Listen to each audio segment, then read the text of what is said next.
Imagine you're in a high-tech laboratory, a genius engineer presenting a new car. "Behold," they shout, "the future of mobility." But what if that future wasn't sleek, efficient, or practical? What if it was a mechanical miracle? Or better yet, an accident? Buckle up. Because today on Nobody Drives, we're taking a look at 5 cars that shouldn't have worked, but somehow did. Welcome to Nobody Drives. If you're into cars, the latest tech innovations, the rich history of automotive engineering, and everything that's shaping the way we drive, you're in the right place. Before we dive in, make sure to hit like, subscribe, and ring the bell so you never miss an episode about all things automotive, past, present, and future. Now, let's get into it. Let's start with a true enigma of the automotive world, the Fiat Multipla. Now, take a look at this thing. Doesn't exactly scream futuristic design, does it? More like, I'm trying to fit in, but I'm clearly from a parallel universe where people haven't quite figured out what a car should look like. But here's the twist. Under the quirky, squished, frog-like exterior, the Multipla was a surprisingly practical vehicle. For its time, it offered one of the most flexible interiors on the market. Think about it. 6 seats arranged in a way that actually made sense for families, and an interior that made the most out of every single inch of space. Despite being visually challenging, it became a beloved, practical choice for European families who didn't mind the weird looks. It was also a marvel in terms of handling for a car of its size. And while it didn't win any beauty pageants, it did win hearts. So, while the Multipla may not have worked in the stylish department, it surely nailed what mattered most in a family car: functionality. The fact that it sold for over 10 years proves that sometimes practicality trumps everything, even looks. Next up, let's talk about the BMW Isetta, also known as the car that defied all logic. Picture this. It's 1954, and you're BMW, a brand known for powerful, elegant sedans. And you're sitting around wondering, how can we make a car even smaller than a bread box and still make it a thing? And then, boom, the Isetta. With only 3 wheels, 1 door, and a top speed that would make a scooter blush, this little guy was about as far away from a typical BMW as you can get. But here's the kicker. It worked. It had a massive impact during post-We Erast Europe, offering a solution to the car shortage and providing a practical, ultra-affordable way to get around. Despite its limited power and comical proportions, it caught on like wildfire in the booming economy. It was small, efficient, and perfectly suited to tight European cities. And let's be real. If you could squeeze through traffic in a car like this, you were essentially a traffic Jedi. Now, from tiny to truly wild, the Lancia Stratos, designed in the 1970s for one purpose only, winning rallies.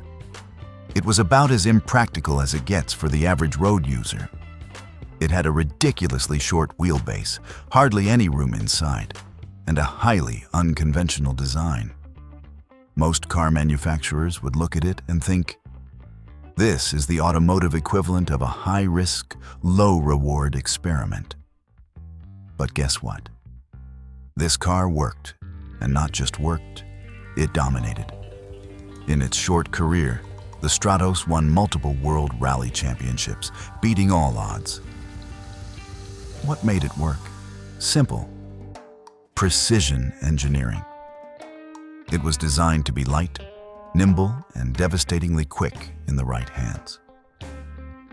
It wasn't about being practical. It was about being freakishly good at one thing. And the Stratos did that with style and aggression. despite its strange looks and niche appeal, the Stratos is still regarded as one of the most iconic rally cars of all time. And then there's the Citroen 2CV, a car that was literally designed with one purpose: to transport a basket of eggs across a bumpy French field without breaking a single one. No, seriously. Designed in the 1940s, this ultra-basic Spartan car was meant to be the quintessential working-class vehicle. And quite frankly, it looked like it. But what the 2CV lacked in elegance and refinement, it more than made up for in simplicity and resilience. This was the ultimate no-frills car. Basic, yet highly effective. It could go anywhere, take on any terrain, and run forever without breaking down. Now, you'd think a car this simple, with only 29 horsepower, would be left behind in the modern world. But here's the kicker. It was so easy to repair, so durable, and so unique that it became a legend. Over 5 million 2CVs were sold, and it remained in production for nearly 40 years. How did it work? Sometimes it's not about overcomplicating things. Sometimes it's about getting the basics right. And the 2CV nailed it. And finally, we come to the Ford Mustang Mach-E. Yes, you heard that right. The Mustang, the car synonymous with big engines and roaring exhausts, went electric. Who would have thought? The idea of an electric Mustang seemed like an oxymoron just a few years ago. But somehow it worked. This car blends Ford's iconic muscle car legacy with the sleek, efficient power of electric technology. Mustang fans were probably shaking their heads at first. A battery-powered Mustang? What next? No more V8s. Yet, this car has impressed on multiple fronts. Impressive range, innovative tech features, and strong performance to back it up. Ford's gamble to create an electric SUV under the Mustang name was a risky one, but it paid off. The Mach-E has become one of the most popular electric vehicles on the market.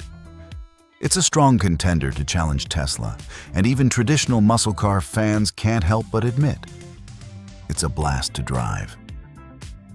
So, what can we learn from these strange, unexpected hits in the world of cars? Maybe that in the unpredictable world of automotive design, sometimes the biggest risks lead to the most extraordinary results. Whether it's the quirky practicality of the Fiat Multipla or the raw rally spirit of the Lancia Stratos, these cars prove that sometimes unconventional ideas take us the furthest. The future of mobility. It's still full of surprises. And who knows what the next shouldn't work but totally does car will be. Thanks for riding along on today's journey through automotive history. If you've enjoyed this dive into mechanical miracles, don't forget to like, subscribe, and hit that bell so you never miss another ride with Nobody Drives. And hey, if you've got a favorite car that shouldn't have worked, but somehow did, drop it in the comments. We'll catch you next time.